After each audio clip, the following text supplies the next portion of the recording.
Hey, I'm Ernesto, I make tech and breaks, and today we're gonna talk about getting your tracks signed. We don't want you crashing and burning like you usually do on your Tinder dates. So that's why I'm eliciting the help of my friend Treasure Fingers to help you get releases. He's had releases on Ultra, Fool's Gold, Remixed MK, traveled the whole world DJing and making music, and he runs the successful Psycho Disco Records along with his amazing wife Molly. So who better to give us the inside knowledge on the best ways to send your music to your favorite label. Now before I send it over to him, remember to subscribe and leave a like in this video. We have a lot of music production content, so if you're into that, stick around. Hey, what's up guys? My name is Treasure Fingers. I'm a producer, DJ, and label owner. My good friend Ernesto asked me to make a video of 5 tips to help get your tracks signed. Let's go. Number 5, target the specific labels that closely fit your sound. We get a lot of demos that do not fit anything that we've ever put out, and it's just a waste of everyone's time. Probably emailed it to 200 labels at once and are just hoping for anything. It'll make everyone that got tricked like I did probably make a mental note of like, okay, not ever this person. Even if you change your sound up at some point and you want to be on that label, I'm gonna be like, no, they're way off base from what we put out, and your first impression is the one that sticks. So make sure the labels you send to are right for your sound. Pick like 5, put them in order, target your first one first, and just work your way down.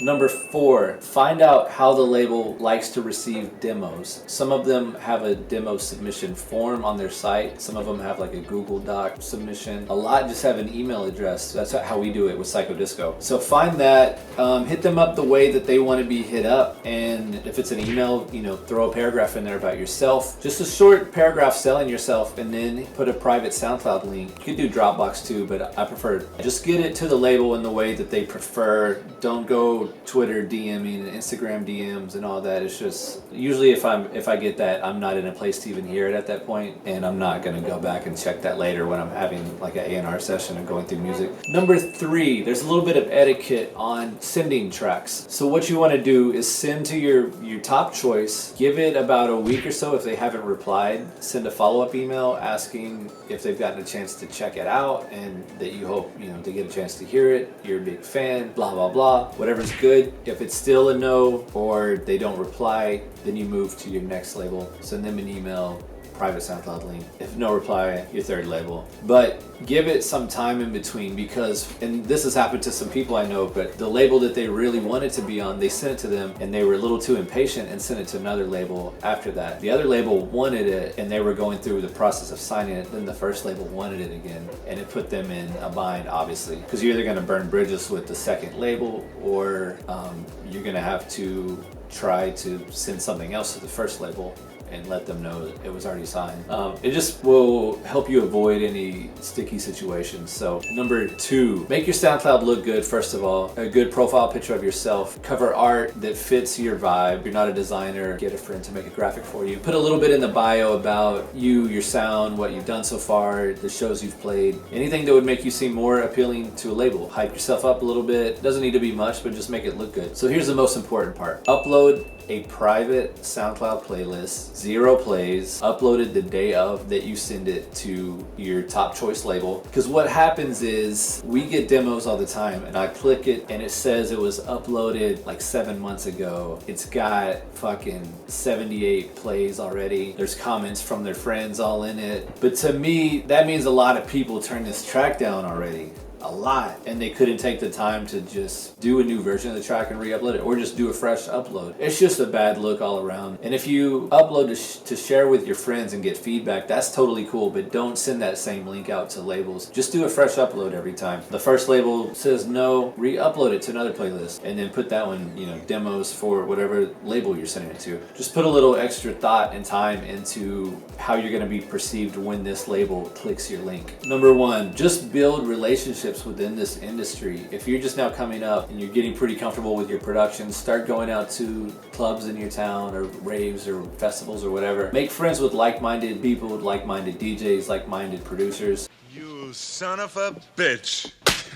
Just build these relationships. Make friends with bigger DJs when they come to town. If you got to weigh in, say you know someone at the club that might get you backstage for a bit, just go hang out, be a normal person. Don't be pushy, don't try to sell your tracks on the spot, but just go out and say hi, tell them you admire their sound or you're a fan of whatever they've put out, blah, blah, blah. It just gives you more opportunities. Say a week later, you could email them and say, hey, it was nice meeting you last weekend. I got some tracks that I think would fit in your sets. Hope you get a chance to check them out. No rush. Hope you're good. You know, just something easy. But the more you do that, you're going to keep building all these connections between all these different people. And at some point, some of them are very plugged in. I've heard of tracks getting signed because artists of the label were already playing it out, and the owner, A&R, heard it and was like, fuck is this? I need this. The more people you have on your team, basically, not even your team, the more people you have in your network is going to be very beneficial when you start shopping records around. If I play a certain city, there's DJs and producers that come out every single time I play there. So I know their face, I know their name, hang out when I'm in town.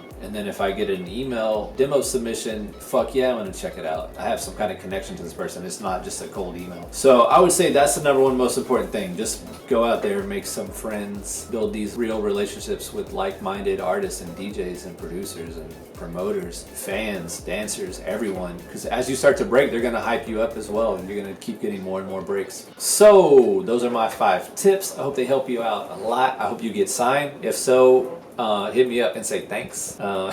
If you got some shit for Psycho Disco, hit our email, psychodiscorex@gmail.com. Follow all those steps I just told you, and we will definitely listen to it. Hopefully other labels will give you a chance as well. That's all I got. I hope you found my advice helpful, and I'll see you guys another time. So there you have it, guys, the keys to getting your tracks signed. If you have any tips of your own, please remember to leave them in the comments. I want to thank Treasure Fingers for helping me out with this video. Be sure to check out Treasure Fingers and Psycho Disco Records music linked down below, as well as their really dope Twitch channel where they make some thick ass food.